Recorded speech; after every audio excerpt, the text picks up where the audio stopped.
Saya pernah didebat sama salah satu kelompok ormas tertentu. Pak Baha, apa alasannya orang NU kalau megang istrinya itu kok batal gitu? Wong istrinya digauli saja boleh, masa megang itu batal gitu. Terus saya jawab, kamu tahu definisi mahram? Enggak tahu ya. Mahram itu orang yang haram dinikah. Yang haram dinikah itu ya ibu, anak, bule, ponakan. Yang haram dinikah itu namanya mahram. Justru istri itu namanya. Assalamualaikum warahmatullahi wabarakatuh. Bismillahirrahmanirrahim. Tabarakalladzi nazzala al-furqana ala 'abdihi liyakuna lil 'alamin nadhira. Allahumma shalli wa sallim ala sayyidina Maulana Muhammadin wa ala alihi wa sahbihi asma'in, amma ba'du. Qudwatunal jami' fi'lan wa qawlan wa hala Syekhuna al-faqih al-mufassir Haji Maimun Zubair, Syekhuna Ki Haji Abdul Wahab, Syekhuna Ki Haji Muhammad Najih, dan semua ahlu baiti Syekhina yang kita hormati, teman-teman Anwar yang kami cintai. Sebelumnya saya mohon maaf karena saya harus di atas, padahal kita ini fi tabqatin wahidah, sama-sama tahta Syekhin wahid, tahta murabbin wahid, yaitu Syekhina Ki Haji Maimun Zubair. Dari sisi itu saya minta maaf. Dari sisi yang lain jenengan harus minta maaf saya karena ini bully saya ini. Artinya bully itu kesannya di atas, tapi ini makmur, diperintah, diatur. Jenengan al-amirun atau al-amir, jenengan pemerintah. Jadi dari sisi ini jenengan keren ya, ngatur-ngatur saya. Tapi begini, sengaja saya tidak bawa makalah, tahun kemarin juga tidak bawa makalah. Karena saya datang, saya matur ke Siid ketika beliau minta saya datang. Saya datang tapi tidak sebagai narasumber, ya seperti umumnya santri alumni. Jadi ya saya datang saja karena ada tugas memberi orasi ilmiah. Kita mulai begini. Jadi dalam disiplin ilmu yang dikembangkan di pesantren itu sebetulnya kalau pakai ilmu logika maupun sosial apa saja, baik sosial ilmiah maupun sosial budaya, kita ini jauh lebih unggul ketimbang tradisi mereka. Misalnya begini, dulu di era Umar bin Abdul Aziz ada yang memberi gelar Khamisul Khulafa. Ini yang dikutip Mizan Kubro Imam Sa'roni. Beliau ngendikan begini, idza ra'aitum jama'atan yatanajawna sirran fi ma bainahum fi amri dinihim, itu fasyadu anna dzalika dhalalun wa bid'atun. Jika kamu melihat satu komunitas tertentu yang bisik-bisik agama tapi di grupnya mereka sendiri tanpa melibatkan kelompok lain yang mungkin a'lama minhum, lebih alim, maka itu sesat, dhalalun wa bid'atun. Sehingga dulu itu sudah ada tradisi konsensus ilmiah. Konsensus ilmiah ini diputuskan oleh konsensus yang min ahlil ilmi. Sehingga orang yang tidak ngalim itu ya konangan. Kalau sekarang nggak pati konangan, tahu-tahu ada orang nggak jelas juntrungannya punya majelis tafsir, yang bisa saja cindil tikus itu halal, hanya karena berdasar dalil misalnya kula ajidu fima uhiya ilayya muharraman ala ta'imi yat'amuhu illa yakuna maitatan aw damam masfuhan aw lahma khinzir, sehingga dianggap yang halal itu banyak, yang haram hanya 3. Saya pernah ketemu di antara mereka, tanya, apa betul Gus Bak menurut Islam begitu? Terus saya baca di antara ciri Nabi itu yang ada di kitab Taurat dan Injil itu wa yuharrimu alaihimul khaba'is. Jadi kadang mawadi'ul halal wal haram itu tidak disebut di halal haram, tapi disebut di sifatun Nabi. Sifatnya Nabi adalah wa yadau anhum israhum wal aghlal allati kanat alaihim. Di antara sekian sifat itu wa yuharrimu alaihimul khaba'is, dan Nabi mengharamkan sesuatu yang menjijikkan. Nah kira-kira itu cindil tikus itu kalau sampean dakok di ruang tamu jijikkan enggak? Ya jijik, ya sudah haram saja kata saya. Akhirnya sebagian mereka ya tobat, mau ngaji sama ahlinya. Dulu ketika Imam Malik ngarak Muwatta, itu beliau ngendikan. Dan ngendikan itu saya hafalkan. Ini ada di kitab Al-Manhalul Latif. Juga dikutip Gus Najih dalam kitabnya At-Tajridul Musaffa. Aradtu kitabi hadza ala sab'ina faqihan min fuqaha il-Madinah. Fakulluhum wa ta'ani fasammaituhu al-Muwatta. Kitab ini sudah saya tasihkan ke 70 ahli fikih di Madinah. Kemudian semuanya setuju. Fakulluhum wa ta'ani. Semuanya sepakat. Fasamaitu al-Muwatta'. Maka kitab ini saya namain al-Muwatta' yang disetujui. Sehingga kita tidak boleh menjadi orang-orang alim humul sendiri, dewean terus dikultuskan santrinya. Serambutnya gondrong, terus muridnya jari dulang Nabi Khidir. Sekambine kok kali Jogo itu. Terus terkenal wali itu. Ini kalau kita begitu bahaya. Makanya saya senang model pendidikan Anwar. Ilmu itu dikonsensuskan. Siapa yang alim di takrib, di mu'in, ada debat, ada macam-macam. Sehingga yang terbaik, baik secara ilmu maupun perilaku dituakan. Ini penting, kalau ilmu tidak dikontrol itu repot. Saya berikan contoh betapa kita lebih kritis ketimbang tradisi di kampus. Saya pernah didebat sama salah satu kelompok ormas tertentu. Pak Paha, apa alasannya orang NU kalau megang istrinya itu kok batal gitu? Wong istrinya digauli saja boleh, masa megang itu batal gitu. Terus saya jawab, kamu tahu definisi mahram? Enggak tahu ya. Mahram itu orang yang haram dinikah. Yang haram dinikah itu ya ibu, anak, bule, ponaan. Yang haram dinikah itu namanya mahram.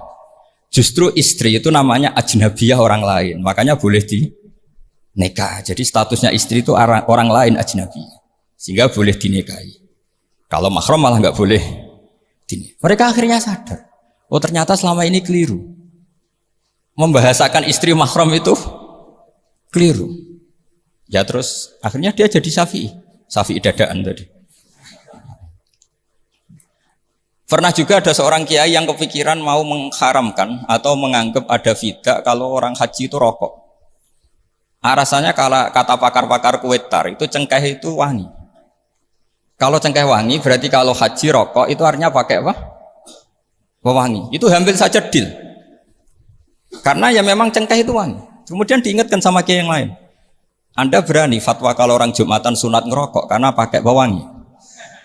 Terus wah iya ya, enggak jadi. Jadi ini pentingnya ilmu itu konsensus. Sehingga saya bicara di sini pede bukan karena saya merasa benar, enggak, kan nanti ada yang nasehatin. Kalau benar ya sampean dukung, kalau salah ya tinggalkan saja, biasa saja. Karena kalau sampean sama-sama tadi saya sudah bilang tahta topkotin wahidah, kita tahta syekhin wahid, tahta mursyid wahid. Saya pikir ilmu saya dan sampean ya udah-undi lah. Kita beda jauh kan dengan Gus Naji karena beliau alim bisa ngarang kitab banyak. Kalau saya jenengan kan ya sama-sama enggak jelas gitu ya sudah pokoknya santai-santai saja. Pokoknya rileks saja. Yang jelas saya datang ke sini itu mau cerita kebanggaan saya sebagai orang pesantren, produk pesantren kalau kata Gus Barak tadi. Di kampus itu saya berkali-kali ketemu dokter, profesor, dan mereka umumnya itu orang-orang yang galau, yang gelisah. Dan lucunya itu mereka memposisikan saya sebagai penasihat. Karena apa? Memang ilmu pesantren itu unik. Ilmu yang bisa menjawab problem apa saja.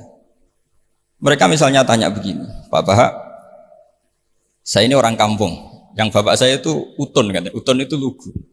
Bisa menjadikan saya doktor, saya jadi dekan, saya jadi rektor. Tapi setelah di kota, dengan sekian ilmu yang saya pelajari dari Eropa, dari Amerika, sekedar anak saya tidak narkoba itu sudah susah. Kok ranking? Nggak dengar anak saya ditangkap BNN itu sudah seneng saya. Artinya apa? Dia sadar ternyata kearifan lokal yang dididik para kiai menjadikan anak-anaknya jadi profesor, jadi dokter. Tapi dengan ilmu kedoktorannya, orang menjadikan anaknya ranking itu susahnya bukan main. Karena nggak ada kearifan. Ilmu yang mereka anggap adalah dianggap ya, tentu tidak hakikat, eksak. Eksak saja sebetulnya tidak juga subjektivitas mereka. Misalnya begini, ini contoh sekian. Pernah saya lomba cepet-cepetan matematika. Kalau saya kan pernah dimintai konsultan sebagai badan Basnas Nasional. Mereka kalau ngitung ya zakat tijarah itu 2,5%. Mungkin zakat ziro'ah berapa? 10% atau 20%. Kangkang yang di sini tak pikir itu mesti bingung karena gaya porogabit itu mesti raiso. Dan mereka tak tantang, coba jenengan bikin porogabit, saya pakai matematika pesantren. Itu cepat saya. Karena matematika kita adalah matematika ummi. Ummi itu orang Arab, ummiyin. Gak usah diterjemah apa, ya sudah ummiyin saja. Ummiyin itu keibu-ibuan lugu. Jadi kalau nggak bisa itu ya terlalu. Misalnya 2,5%, kalau kita bilang kan rubul usyur. Ya sudah 1000 itu diusurkan dulu menjadi 10. Setelah 10 itu kan misalnya ya 1000 berarti usurnya 100. Ya kan? Setelah 100 cari rubuknya berapa? 25. Berarti setiap 1 juta 2,5% adalah 25. Mereka masih garap porogabit, saya sudah cepat 1000 usurnya 100, rubuknya 25. Namanya rubuul usur. Begitu juga misalnya kita punya aset 100, nisful usurnya 10, nisfunya berarti 5. Itu rasa porogabit cepat ketimbang sampean porogabit 2,5% kan suwi. Terus dia tanya, Pak matematikanya kok cepat? Dapat ilmu dari mana? Pernah kuliah di mana? Ya saya ngaji di sarang sama Mbah Mun, terus saya ngaji beberapa ilmu. Nah, kelirunya rata-rata santri itu faro itu ya ora seneng. Nah, bulat. Nah ini cerita saja. Jadi kita bisa membuktikan ke khalayak ramai kalau kita tidak kalah. Khawarizm Al-Jabar terkenal di barat, Avicenna atau Ibnu Sina itu ya dengan ilmu-ilmu umum. Dan mereka fasih sekali menerangkan ilmu medis, ilmu apa. Fasih sekali. Sehingga ketika sekarang teknologi katanya adanya di barat, di Eropa, sebenarnya mereka itu kagum sama Islam. Karena mereka ngakui bahwa di antara ilmu itu dari Islam, zaman Khawarizm, zaman Al-Jabar, zaman Avicenna, zaman Ibnu Rus dan sebagainya. Saya beri sekian contoh dan ini saya bilang tanyakan ke orang kafir yang paling inat, paling lajab di dunia. Tanyakan ayat ini, pasti artinya seperti ini. Yaitu ketika ada fenomena likuifaksi, tentu kalau di Jogja kan ada grup ilmiah. Mereka tanya saya, Pak Bahak, apa ada teori manusia itu ditenggelamkan di bumi? Yang teori, bukan kasus, bukan peristiwa sejarah. Kalau peristiwa sejarah kan ada korun. Saya ditanya gitu terus saya jawab, Aamin tuman fis sama ayakhsifa bikumul ardo fa idza hiya tamur. Apa kamu merasa aman di dunia sementara pengendali langit, man fis sama itu pengendali langit. Ya siapa saja, bisa malaikat atau bisa Allah, man sing kudratu fis sama, itu ahli tafsir beda pendapat. Yang enggak beda yang enggak pernah nafsiri gitu. Jadi yang enggak beda karena enggak pernah nafsiri. Ayah sifat bikumul ardo, bahwa bumi ini bisa ditenggelamkan. Faidah ya tamur, ya memang bumi itu bisa meleleh. Terus saya memberi sekian argumentasi. Kalau kamu katakan justifikasi ilmiah karena kadung Islam dan kadung pegangan Quran, mungkin Anda akan bilang saya ini justifikasi, nyari pembenaran secara syariah. Tanyakan ke ahli lughat yang non Muslim, maknanya ayat itu tetap seperti itu. Begitu juga misalnya ayat wal ardi dzatis sodq, dan bumi yang berkarakter bisa retak. Sodqun itu retak. Dulu kita hanya punya contoh, misalnya biji-bijian jagung yang lembek, yang lemah, dan bumi yang keras, atau ketela atau bengkoang itu. Ternyata dengan segala kelemahan ini, biji-bijian ini bisa merekah, dan buminya yang ngalah memberi ruang. Ya, dulu ulama hanya nyontohkan tadi. Misalnya kalkhinto apa saja yang bisa bumi mengalah dengan proses tumbuhnya tanam. Tapi itu kan qaulul mufassir. Kenangan saya ngaji Yai, makanya saya bangga sekali sebagai murid beliau. Saya memberi gelar beliau Al-Faqih Al-Mufassir. Faqih betul karena beliau putra Abu Zubair yang ma'ruf bil fiqhi. Dan Al-Mufassir beliau itu murid Said Alawi yang ngarang takriran Faidul Khabir itu dengan Habib Muhsin Al-Musawa itu. Ini penting, sanad kita ini penting. Dan kita insya Allah sebagai murid tidak akan merusak sanad itu. Dan yang merusak sanad itu gurunya alim, baik guru alim terus kita bodoh itu merusak sanad itu. Saya masih ingat didawi Mbah Mun, wong jagungan merusak sanad. Ibnu Hajar Al-Asqalani ngalim-ngalimi wong di murid Zakaria Al-Ansori. Beliau di murid Ibnu Hajar terus di murid Fathul Mu'in. Jadi kiai nak di murid ngalim yo isen. Nah kita berlomba-lomba supaya gak ngisin-ngisinin apa? Kiai. Ya ini kan kompetisi. Kalau gak kasih alim ya ngaku alim saja lah supaya ya gak apa-apa. Artinya ya cukup lah kalau di daerah masing-masing kan. Saya pernah sama satu temen itu, Gus kula wis ngalim kok iso. Kula niku tiyang Sragen. Urip kula teng kaki Joko Samudra. Jadi kok kula ngeten iki pun alim. Ketika dia nakal dan pengurus nyurati orang tuanya, memberitahu kalau anaknya nakal, dia tenang saja, tak tanya, kenapa kamu tenang? Bapakku buta huruf. Jadi pengurus nyurati ya tenang saja dia, karena dia tahu orang tuanya itu buta huruf. Kok nikmat kok gue enggak, saya najar. Ya tapi insya Allah barokatuh Syekhina semua itu tetap berkah. Karena itu awal hidayat di daerah masing-masing. Itu tidak perlu alim, sudah hebat itu. Karena ya nggak perlu lah. Kalau alim betul malah nggak sempat dakwah. Begini, ini penting saya utarakan. Karena sanad keguruan itu pernah saya cek ya. Ini cerita ini tahadus bin nikmat. Guyonannya ulama meskipun guyonan itu ternyata musalsal. Dulu ya itu mungkin semuanya dengar sering cerita ada seorang desa gitu yang kambingnya habis mati. Kebetulan kambingnya itu jenggotan kata beliau. Itu ada khotib yang jenggotan tuh nangis. Sempat khotibnya itu GR kalau dia itu ya ta'assar bimau idoti. Ya ta'assar sampai apa? Nangis sih. Ternyata enggak. Dia ingat khotib itu ingat kambingnya yang mati. Itu cerita Yai dulu dan diulang-ulang. Ternyata saya baca, kalau sama nggak percaya baca di Al-Fawaid Asyatiriyah atau Al-Fawaid Al-Haramiyah. Itu karangannya Habib Salim Asyatiri. Beliau dekat sekali dengan Gus Najib, pernah nginep di beliau. Itu di karangan beliau sama cek nanti di Qauluhu Ta'ala lau adzibannahu adzaban syadidan aw la asfahannahu aw la ya'tiyanni bisultanim. Itu kata beliau begini. Adzaban syadidan itu orang dihidupkan atau didomisilikan di daerah yang enggak sejenis.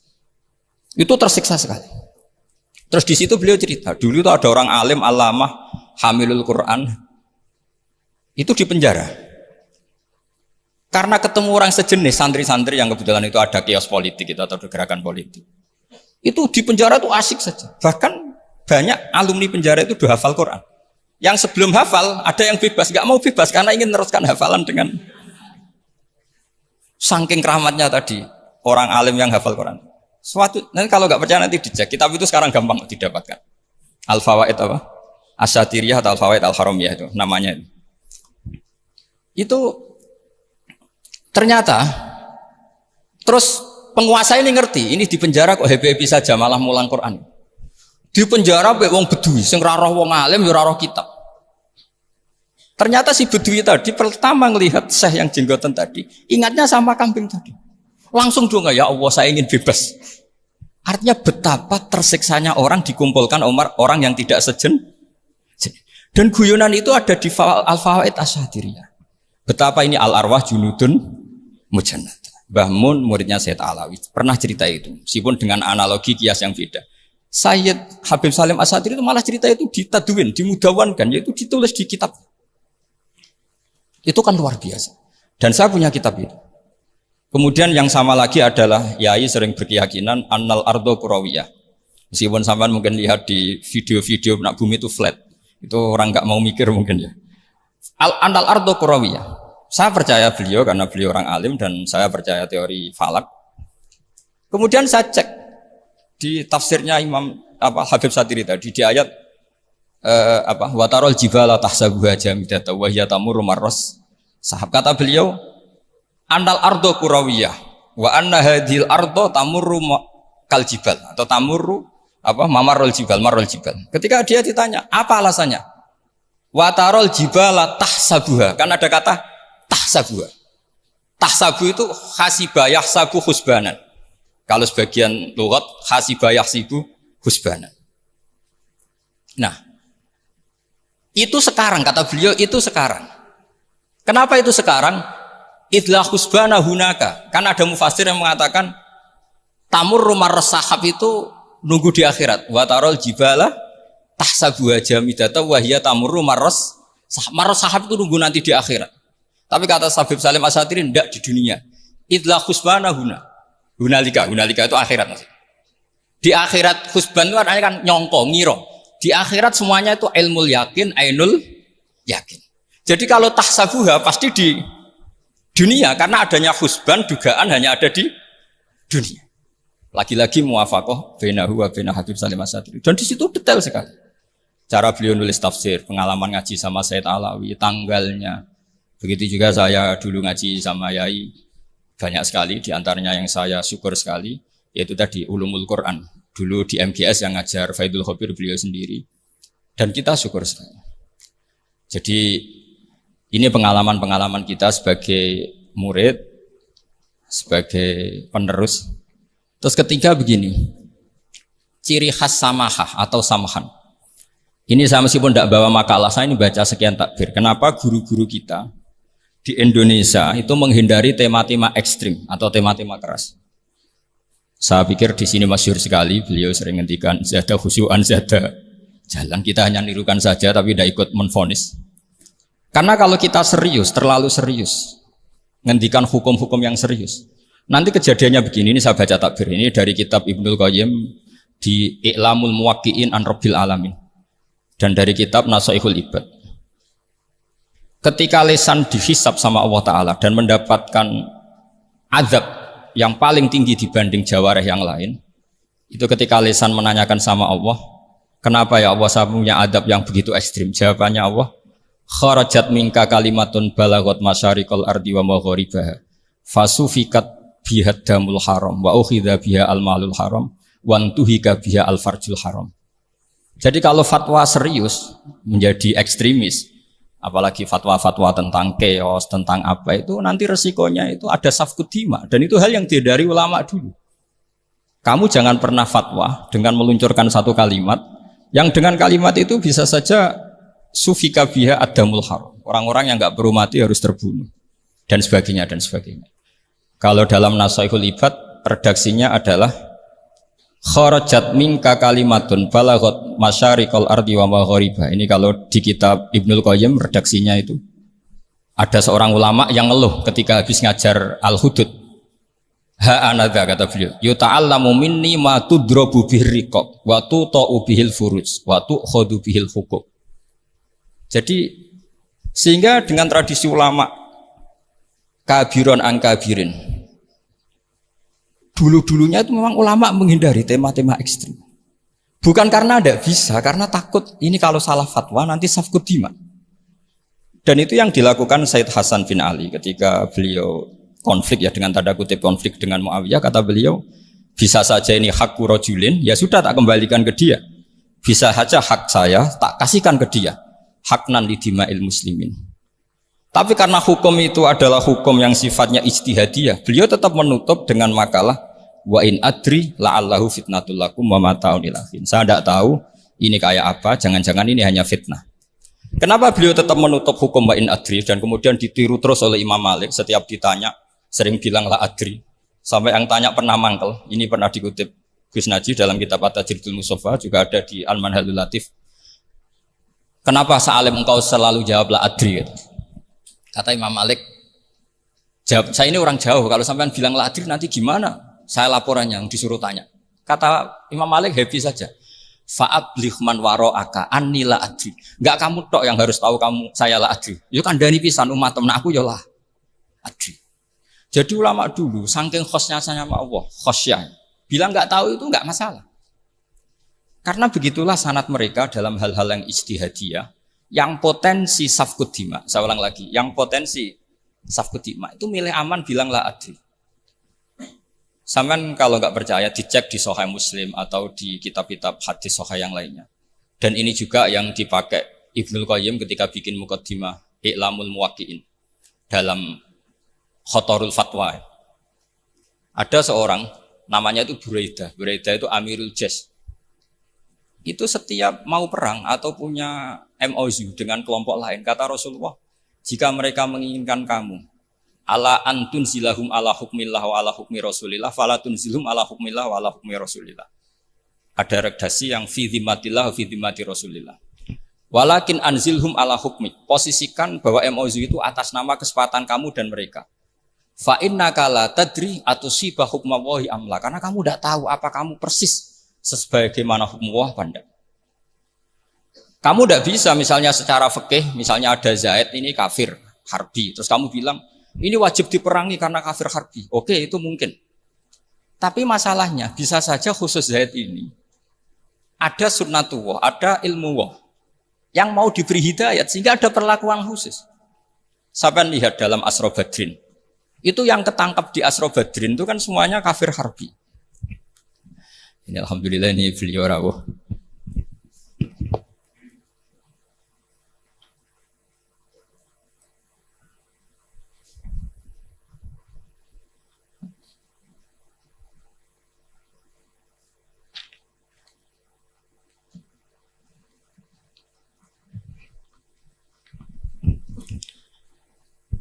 terus akan.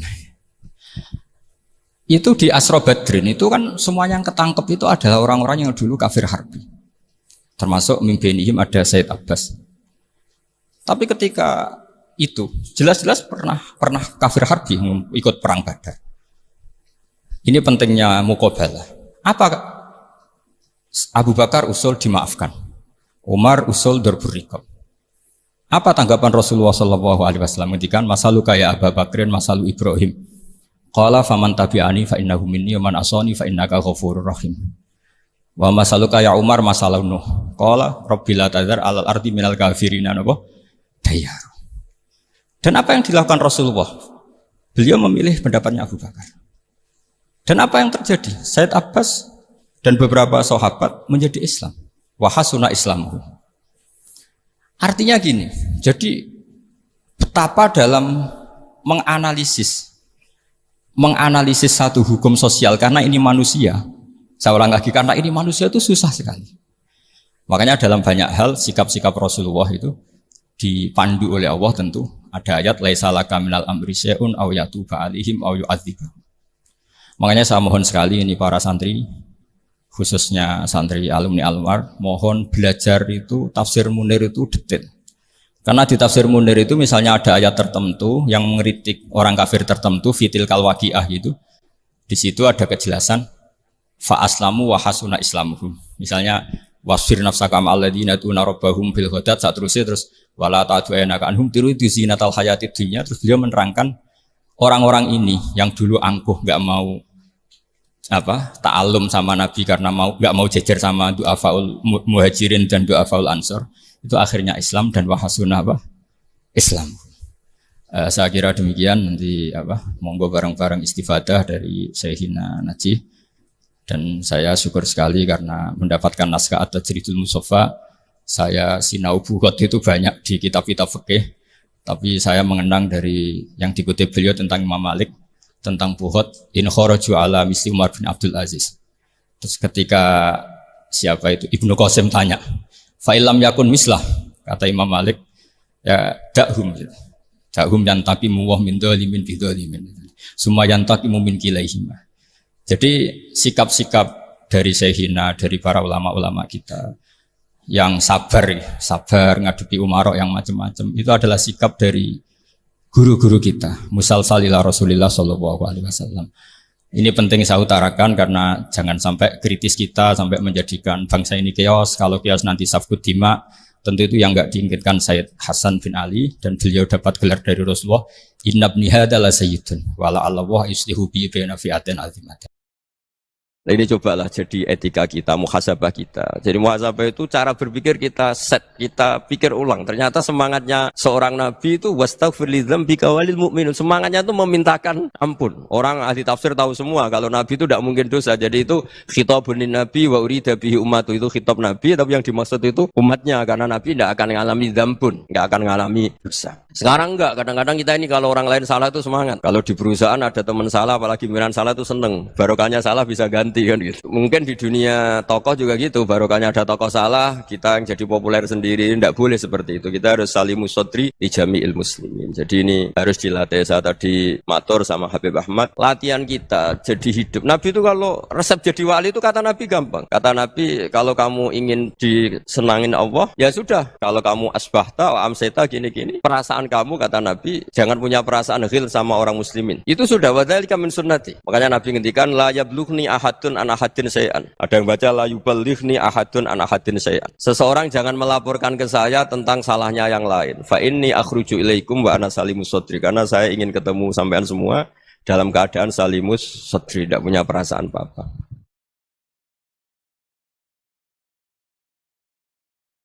Dalam konteks Indonesia, muhasabah itu sudah jadi perilaku ya, karena dulu orang tua saya, guru-guru saya kalau ngandani itu, bayangkan kalau kamu jadi dia ya. Jadi misalnya kita mentang-mentang atasan, otoriter sama bawahan, bayangkan kalau kamu jadi yang bawahan itu kayak apa. Laukun tamakanah, kalau orang Arab bilang, bayangkan kalau kamu di posisi dia. Makanya guyonannya orang-orang Indonesia itu kan orang ngaramkan judi gitu, bareng dikasih tahu. Tapi yang menang anak jenengan, alhamdulillah. Ternyata ngaramkan itu karena ada anaknya. Kalau anaknya yang menang ya seneng. Meskipun itu guyonan, tapi saya punya padanan itu dalam kitab Hikam. Nabi Ibrahim itu Khalilur Rahman, tentu bencinya minta ampun sama yang namanya maksiat. Suatu saat beliau diterbangkan di alam malakut. Itu kalau di Hikam saya halaman 15 juga. Saya masih ingat betul. Mungkin kalau Anda beda halaman karena beda cetakan. Atau enggak punya kitabnya. Atau punya tapi tidak bisa baca. Nah itu jadi berbagai kemungkinan. Atau punya tidak bisa baca tapi dianggap jimat. Atau digo pencitraan, banyak itu kaji-kaji tidak bisa baca kitab, tapi di ruang tamunya kitabnya besar-besar. Pencitraan itu, tapi ya bagus lah, nggak apa-apa untuk syiar. Setelah diterbangkan di alam malakut, diperlihatkan sama Allah, ada orang pezina, ada orang syaribul khomri, ada orang mabuk, ada orang macam-macam. Allah tanya sama Nabi Ibrahim, bagaimana pendapat kamu Ibrahim tentang mereka yang maksiat? Kata Nabi Ibrahim, ya Allah, habisi saja mereka. Mereka hidup di bumi engkau, makan rezeki engkau, kemudian mereka tidak taat sama engkau. Singkat cerita, di fase itu, saya ulang lagi di fase itu, Allah nurutin. Sampai sekian peristiwa, mungkin 3 atau 4. Sudah, setelah sekian tahun, Nabi Ibrahim lupa peristiwa itu, kemudian beliau diminta menyembelih anaknya. Ini versi kitab Hikam. Memang versinya banyak tentang kenapa Nabi Ibrahim disuruh menyembelih anaknya. Ketika mau menyembelih anaknya, Nabi Ibrahim ragu. Wa samratu fuadi. Anak saya ini buah hati saya, kenapa engkau suruh menyembelih? Terus kata Allah, apa kamu tidak ingat ketika kamu saya angkat di alam malakut, kemudian kamu usul bunuh-bunuh, saya tidak mempertimbangkan usul Anda, tapi kenapa sekarang saya merintahkan kamu mikir? Gitu. Terus, ya karena ini anak saya ya Allah. Terus kata Allah, rumang samu wong sumpukon mateni gak gawean kau sing gawe kowe enak wae usul mateni. Jadi sebenarnya saya yang bikin kemudian Anda enak aja usul membunuh. Semenjak itu Nabi Ibrahim itu di eranya itu asfaqun nas, orang paling sayang sama manusia. Karena kadang kita keras itu ya kebetulan itu udah anak kita, ada keluarga kita. Cara orang Jawa itu kan gitu ya, kalau ada perempuan terus macak yang macam-macam pakai sepeda motor cowok terus wah itu luput suwuk semoga-moga gini, tapi setelah dikasih tahu niku ponakane jenengan semoga-moga selamat. Jadi jangan-jangan kemarin ahli ma'asi itu kebetulan itu tidak keluarga kita. Kalau keluarga kita yang pernah salah pada kita, semangat kita mintakan maaf. Jangan-jangan kita didikte hukum sosial gitu. Jadi orang yang salah kebetulan itu orang yang menservis kita. Atau keluarga kita, atau orang dekat kita, jangan-jangan semangat kita mintakan ampun. Tapi kalau sama orang lain, kebetulan musuh kita semangatnya minta itu kena adab. Nah ini yang nggak boleh dalam Islam. Islam mengajarkan niru Rasulullah SAW, Nabi itu rahmatal lil alamin. Bahkan kemarin saya ngaji virtual sama beberapa habaib, ada Habib Ali Al-Jufri dari Mesir, ada Habib Alwi dari Kuitang, ada Habib Nabil Al-Musawa. Dari sekian habaib itu saya masih ingat diantaranya yang didawuhkan rahmatan lil alamin itu ketika Nabi adahu kaumuh disakiti oleh kaumnya dan itu mereka masih kafir semua. Itu mereka dapat doanya Nabi Allah mahdi qaumi fa innahum la ya'lamun. Kayak apa baiknya Nabi, orang yang menyakiti, yang melukai, tapi Nabi masih berdoa mahdi qaumi fa innahum la ya'lamun. Sayyidina Umar dapat doanya Nabi itu ya khina kana kafiran, ketika masih kafir didoakan. Allahumma a'izzal Islam bi Umar. Itu ketika masih kafir. Itu pelajaran bagi kita bahwa yang sedang tidak cocok pun itu berdapat doa kita. Ya doa supaya kondisi kita baik, hari tambah baik. Karena agama ini saya berkali-kali bilang limangka nayarjuwa hawal yaumal akhir. Agama ini diperuntukkan bagi yang selalu punya harapan pada Allah Subhanahu wa taala. Saya cerita muhasabah ini tentang hubungan kita dengan Allah. Di Indonesia itu banyak orang fasik, banyak orang nakal. Ya di mana-mana orang nakal itu ya mayoritas wa aksaruhum fasikun.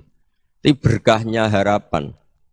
Mungkin saya kira nakal sok benda, mungkin saya kira sholat sok ben sholat, mungkin sekarang belum sakhok, belum dermawan, suatu saat dermawan. Barokahnya itu kefasikan ini dianggap sementara. Sedang fasik, sedang tidak benar. Karena kiai-kiai kita, para guru-guru kita, para habaib utamanya itu mesti bilang semoga husnul khotimah. Nah barokahnya doa itu semoga husnul khotimah itu menjadikan satu pola sosial Yang sedang fasik ini masih diharapkan jadi lebih baik, jadi lebih. Sehingga kita tidak ngambil sikap ekstrim, ya ingin menghabisi atau ingin mengadili, tidak. Karena selalu kita punya harapan, punya harapan. Dan agama ini limangkan erjuwo hawal yawm akhir. Bayangkan dulu kalau yang nakal itu anak kamu. Pasti kamu nggak ingin kan langsung dapat azab, dapat apa. Padahal kita semua jadi tokoh ini abul kulli, bapak dari semuanya. Sehingga ketika Rasulullah SAW jalan-jalan kemudian melihat perempuan sedang menyalakan api. Kalau apinya mati ditiup, anaknya dijauhkan. Nanti kalau sudah jauh dari api, anaknya digendong lagi. Terus kata Rasulullah, matur ke semua sahabat, Aro'aitum anna hadih tarihatan waladaha alan nar. Apa kamu berpendapat bahwa perempuan ini akan melemparkan anaknya ke neraka? Tidak ya Rasulullah. Tidak akan seorang ibu melemparkan anaknya ke api. Terus kata Rasulullah, Allahu arhamu min hadih biwaladiha. Allah lebih rahman, lebih rahim dibanding orang tua ini kepada anaknya.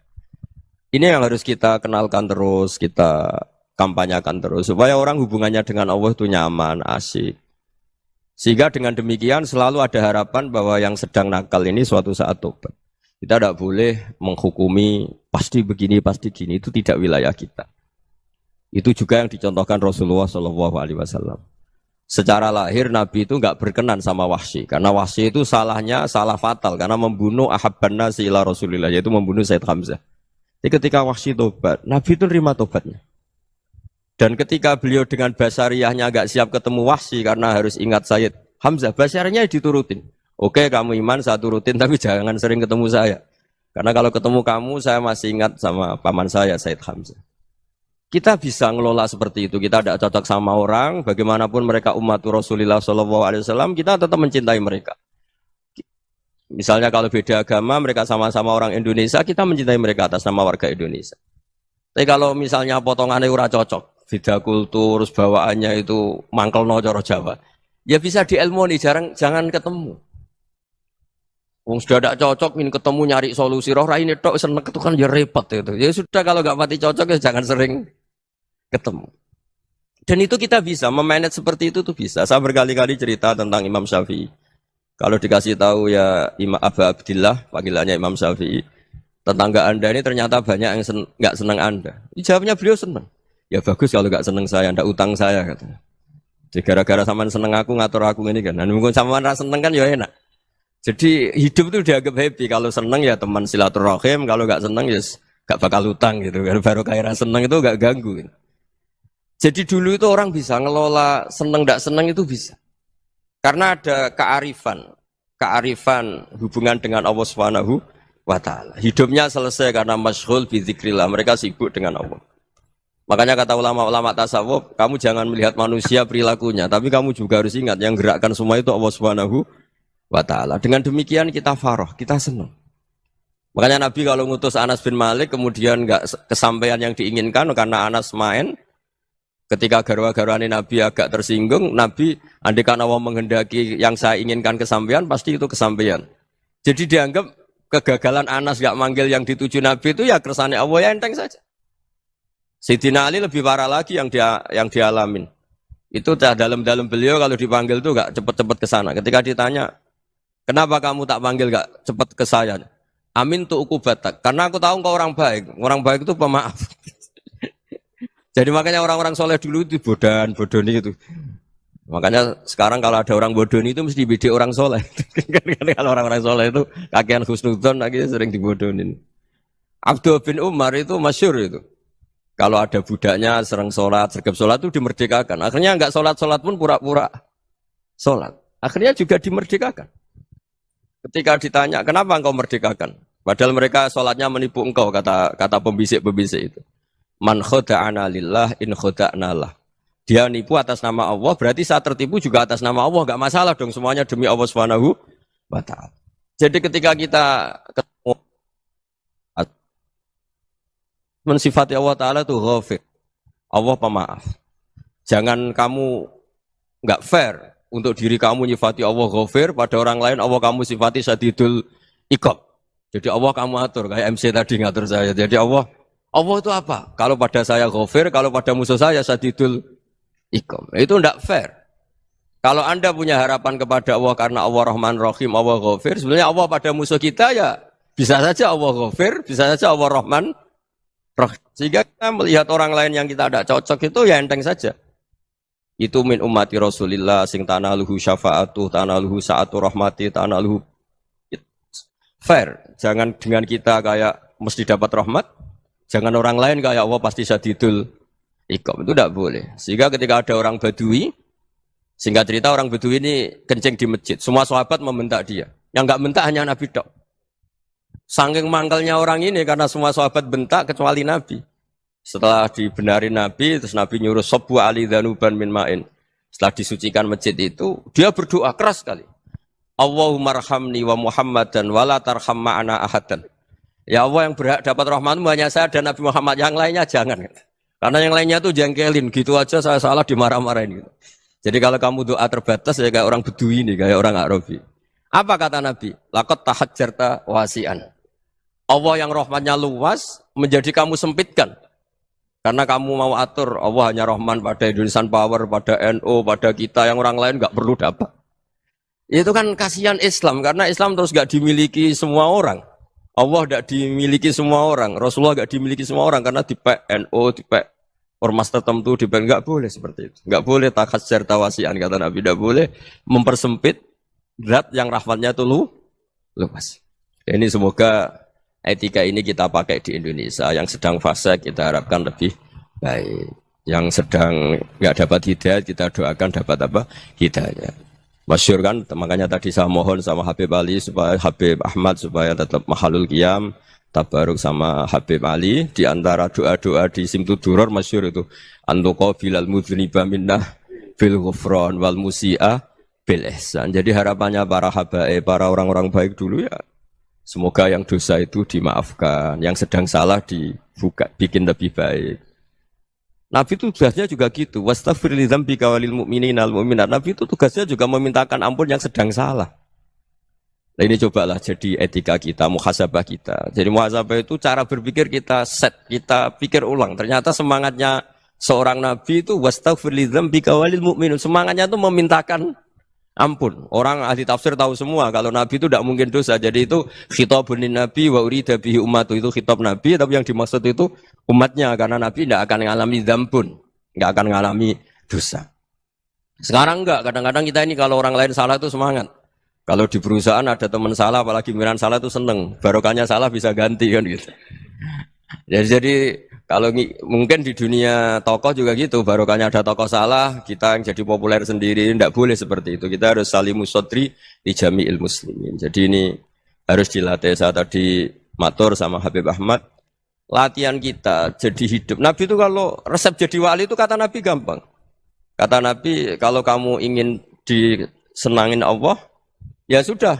Kalau kamu asbahta, amseta, gini-gini, perasaan kamu kata Nabi, jangan punya perasaan ghil sama orang muslimin. Itu sudah wadzalika min sunnati. Makanya Nabi ngendikan la yablughni ahadun an ahadin syai'an. Ada yang baca la yuballighni ahadun an ahadin syai'an. Seseorang jangan melaporkan ke saya tentang salahnya yang lain. Fa inni akhruju ilaikum wa ana salimus sadri. Karena saya ingin ketemu sampean semua dalam keadaan salimus sadri, tidak punya perasaan apa-apa. Karena kalau nurutin membisik, nurutin informasi itu ya repot, karena orang pasti sepihak. Ada kiai yang top, datang ke kampung-kampung ning desa-desa. Kata yang seneng itu punya akhlak. Wah itu bagus orang besar datang ke kampung-kampung. Kata yang enggak seneng, wah itu jobnya kiai kecil kok diambil, itu kan ya kasihan itu kan sudut pandang. Makanya saya sering bilang, akal kita ini cukup untuk mentasdik Rasulullah SAW. Meskipun perasaan kita kadang orang Jawa itu beda. Saya berkali-kali bilang sama peneliti dari Jogja, kenapa sih Gus para nabi itu kok poligami istrinya banyak? Nabi Dawud katanya itu berapa? Nabi Sulaiman malah jumlahnya agak terbatasin. Nabi Muhammad itu paling sedikit. Saya tanya gini, perempuan itu orang lemah, jadi kalau nolong orang satu gimana baik? Kalau nolong orang dua ya lebih baik, ya sudah kira-kira seperti itu.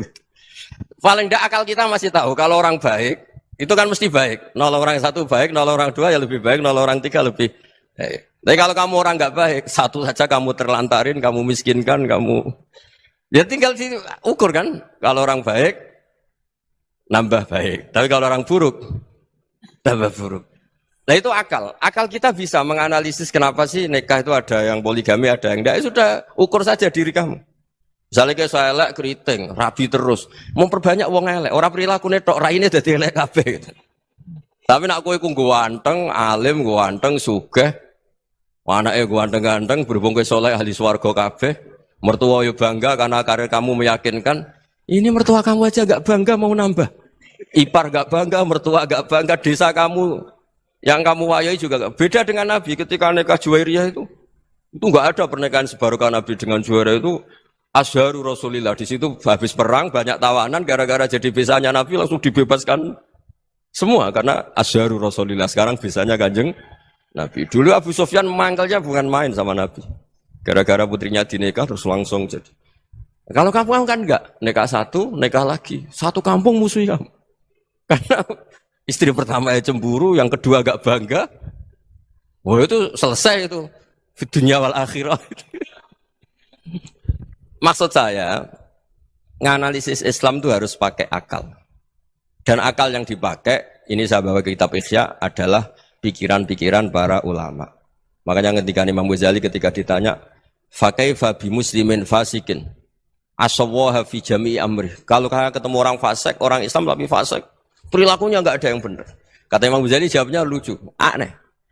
Ma min muslimin illa wa islamuhu ta'ah. Tidak ada orang Islam kecuali dia mau Islam, membenarkan Allah dan Rasul itu sudah taatnya dia. Kok kamu tidak bisa melihat taatnya dia? Dia pikirannya kan ini pemabuk, ini tukang apa. Tapi kata Imam Ghazali, sebenarnya kamu masih bisa berpikir positif. Ma min muslimin illa wa islamuhu ta'ah. Tidak ada seseorang Islam ketika dia milih Islam itu pasti ada taatnya, yaitu tasdik pada Allah dan tasdik kepada Rasulullah Shallallahu Alaihi Wasallam. Jadi dengan pola seperti itu, maka di antara guru-guru kita yang modern ya di era Mbah Maimun, di sini ada Habib Ahmad. Habib Salim, syair yang sering dibaca beliau adalah ada orang munajat sama Allah, ini cerita munajat. Itu orang itu ngendikan gini. Ana muznibun, ana mukhtiun, ana asi. Huwa rahimun, huwa ghafirun, huwa afi. Ya Allah, saya mukhti, saya orang yang salah. Ana muznib, saya orang yang dosa. Ana asin, saya sering maksiat. Tapi engkau ya Allah, engkau ghafir, pemaaf. Engkau rahim, maha pengasih. Engkau afin, yang mudah memaafkan. Terus kata orang ini, ya agak kurang ajar, tapi saking senengnya sama Allah. Qobal tuhunna salasatan bisalasati. Ya gini saja ya Allah, sifat engkau diadu dengan sifat saya. Engkau Tuhan, Gusti, enggak boleh kalah katanya. Terus wasatahliban ausofu ausofi, dan engkau pasti pemenangnya. Gitu. Jadi ada orang rayu Allah dengan cara seperti itu ya ada ya. Saya ini manusia, salah saya banyak. Engkau ampunannya banyak. Engkau Tuhan, Gusti, enggak boleh ampunan Anda, ampunan engkau kalah dengan salah saya. Enggak boleh Tuhan kok kalah. Nah, jadi untuk supaya orang punya harapan gitu. Banyak juga wali-wali yang jadab ketika datang ke makam Rasulullah SAW. Itu kalau dongo ya agak kacau sebetulnya, cara syariat agak kacau. Ya Allah, engkau punya dua pilihan. Jika engkau menjadikan saya soleh, surah habibu, yang senang kekasihmu, yaitu Rasulullah SAW. Tapi jika engkau menjadikan saya fasik, surah adubu, yang senang itu setan. Monggo jenengan mau menyenangkan kekasih jenengan, mau menyenangkan musuh jenengan, monggo. Jenengan bebas kok memilih. Nah, mestinya Allah ya senang menyenangkan kekasihnya. Jadi ya, intinya Allah dipaksa untuk menjadikan dia orang soleh gitu. Jadi kayak kemarin itu Pak Bu siapa? Kesini itu yang sama jenengan. Kuliah ke sini itu sama Habib Ahmad. Saya pertama enggak mau, lama-lama Habib Ahmad. Ini gimana, Gus? Orang taunya saya dekat jenengan, kalau enggak kasil saya waduh. Ini kayak doanya wali yang tadi. Enggak punya pilihan, Bu. Enggak ada pilihan. Jadi saya mohon muhasabah itu dimulai cara berpikir. Makanya di sini sebetulnya teks ini supaya dapat barokahnya Ihya. Ini kitab yang disenangi para habaib, para ulama. Sebetulnya teks di muhasabah itu redaksinya gini ya, yang lengkap. Hasibu anfusakum qabla an tuhasabu wa zinuha qabla an tuzanu wa tahayya'u lil ardil akbar. Jadi ada kata wazinu, jadi ukur. Perilaku Anda ini diukur, ditakar. Misalnya kita sebagai suami kan ya punya hal-hal yang kita tidak ideal. Cara wong Jawa mesti pesek. Cara rezeki ya pas-pasan. Dan kita juga kalau makanya enggak boleh tanya istri begini, apa saya cinta pertama Anda? Pasti Anda kecewa. Orang jadi istri hanya korban terakhir gitu. Sudah. Karena orang kalau ngelamar kemana-mana gak jadi, yang jadi istri itu pasti korban terakhir gitu. Jarang istri pilihan pertama, jarang. Ayo semua yang nikah. Rata-rata itu pilihan Anda pertama Pak, dari sekian ditolak di mana-mana terus. Ya perempuan terakhir. Kamu juga korban terakhir gitu. Itu wali-wali dulu kalau ngandani kita itu sederhana. Antal ini masyhur diceritakan Habib Zain bin Sumit dalam kitab Al-Manhajus Sawi. Anta lam tajid min nafsika kullama turid. Fa kaifa turidu min ghairika kullama turid. Kamu yang ingin ideal saja kamu tidak menemukan pada diri kamu untuk menjadi ideal. Kamu kan ingin ganteng, ingin punya uang banyak, ingin perilaku Anda sempurna. Anda saja yang punya keinginan tidak bisa mewujudkan keinginan Anda sendiri. Fa kaifa turidu min ghairika ma turid. Jadi anta lam tajid min nafsika kullama turid. Fa kaifa turidu min ghairika kullama turid. Kamu yang punya keinginan saja. Misalnya saya ingin punya uang banyak, perilaku saya selalu benar, enggak pernah salah. Loh, saya yang ingin saja dengan diri saya enggak bisa untuk benar terus. Kok kamu berharap orang lain selalu benar? Jadi anta lam tajid ya sama. Kalau kamu menuntut istri kamu itu ramah, neriman, apa kamu neriman sama wajah istri Anda gitu? Engko yo polah ning dindi jajaki sana jajaki sini kamu sendiri ndak kona apa. Jadi itu nasihat yang luar biasa. Anta lam tajid min nafsika kullama turid, fa kaifa turidu min ghairika kullama turid. Kamu mau menghormati semua orang, ndak mau kan? Kemudian Anda berharap semua orang menghormati kamu. Kamu ndak ingin kan orang lain semua menghujat kamu. Sementara kamu enak aja menghujat orang. Makanya Rasulullah SAW ini luar biasa ketika bikin kaidah sosial, apa la yu'minu ahadukum hatta yuhibba li akhihi ma yuhibbu li nafsi. Jadi kalau ukuran iman itu sederhana. Kalau sesuatu itu baik, nyaman bagi Anda ya bayangkan itu pada teman Anda. Misalnya Anda bangun tidur sudah acak-acakan, enggak punya uang, utang jatuh tempo, kan enggak ingin ketemu orang. Ya kamu jangan bertamu ke jenis ini karena dengan kamu yang alami juga enggak siap ketemu orang. Makanya ada Habib Alim itu dilapuri sama seseorang. Beb, dulu teman saya itu ketika saya kaya itu sering main ke saya. Setelah saya miskin, mereka tidak main ke saya. Kata Habib itu bagus, sunah begitu itu bagus. Coba kalau kamu dulu kaya, teman kamu main kan kamu gaya. Di rumah ada makanan, bisa hormat kamu. Setelah kamu miskin jadi buruh manol di pasar atau buruh bikin boto, teman kamu datang, malu enggak kamu? Mendingan enggak datang gitu. Akhirnya baru, oh ya alhamdulillah kalau gitu. Loh ya kan dulu teman kita datang, kita ada Alphard, istri cantik, rumah bagus. Lah kita miskin, buruhnya orang pas dibentak-bentak, teman kamu udah datang. Milih datang kamu enggak kalau setelah kamu jatuh? Enggak kan? Jadi barokahnya ilmu itu terus. Ya, tapi kadang-kadang orang tuh, wah setelah saya miskin teman-teman enggak kasih ke sini. Ya kalau kamu sudah jatuh, teman-teman kamu situ jadi tontonan. Ya mulai sekarang cara berpikir itu dirubah. Dulu yang namanya kiai itu kalau diundang orang itu ya agak-agak senang. Semenjak saya itu agak rubah. Mengundang kiai, ngatur kiai itu tak haram-haramkan ya ada lumayan lah sekarang itu sudah mulai agak beretika. Dulu itu ngundang tuh tanggalnya ditentukan, jamnya ditentukan. Enggak mikir apa kiai saat itu nganggur, enggak. Punya wadifah, enggak. Dia milih tanggal yang dia nganggur, enggak mikir masa itu kiainya nganggur apa. Enggak. Ya saya hanya cerita aja, kamu tersinggung ya monggo, boten ya monggo itu kan.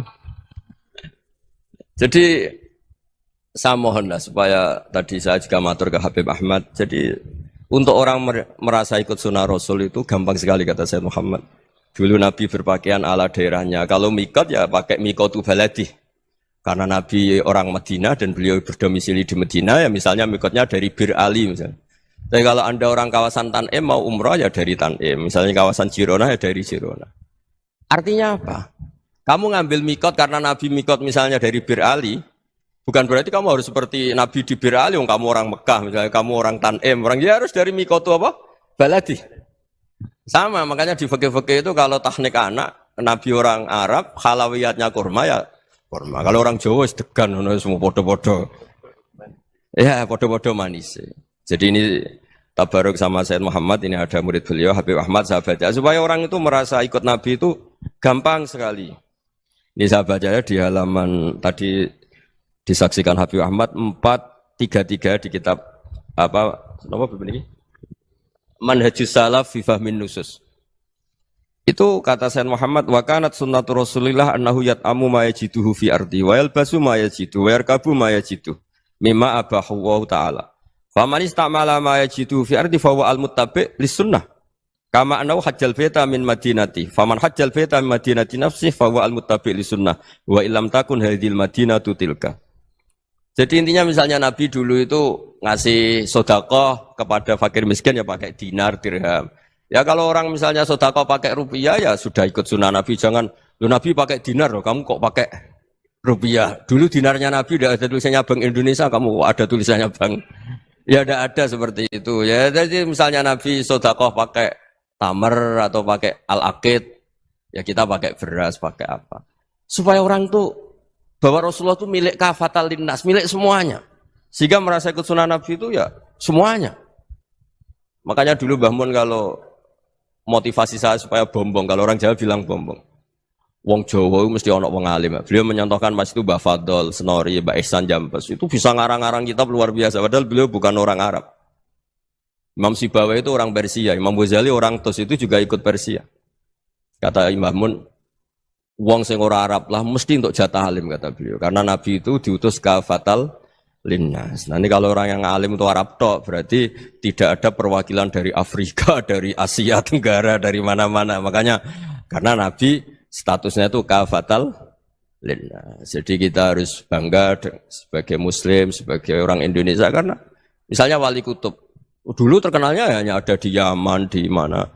Ternyata pernah ada juga di Indonesia dan seperti Habib Abu Bakar Segaf Gresik. Jadi ya artinya kan tetap orang Indonesia meskipun beliau zuriyah Rasul kan ya sudah orang apa? Orang Indonesia. Zuriyahnya Habib Ali Simtuduror sekarang di Solo. Jadi Indonesia juga dapat alawin banyak dari Sadatin al-Alawin juga banyak.